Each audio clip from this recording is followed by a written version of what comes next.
Hello CID, এখানে খুন হয়ে গেছে। এই সর সর সর স্যার, স্যার আসুন, স্যার আসুন, স্যার। ও মাই গড, অভিজিৎ, রক্ত তো পুরো লাল। স্যার রক্ত রং তো লালই হয়।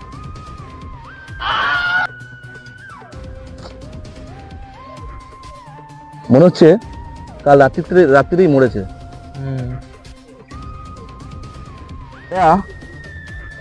তোমার কি মনে হয়? আমি কি জানি, দরজা ফজা ভাঙতে হলে আমাকে বলুন, এসব আমি কিছু বুঝতে পারছি না। কিছু তো কাজ করে নে।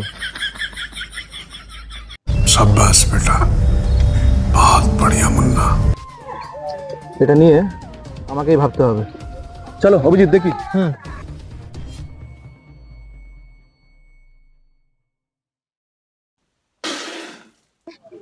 সিআইডি? আরে তুমি তো মরে গেছিলে না? ও স্যার, নতুন নতুন গুটকা খাওয়া চালু করেছি তো, তার জন্য মাথা ঘুরে পড়ে গেছিলাম। এ তো গুটকা তো মানুষকে পাগল বানিয়ে রেখে দিল। অভিজিৎ, স্যার। দয়া, হ্যাঁ স্যার। এই গুটকা নিয়ে আমাদেরকে কিছু ভাবতে হবে।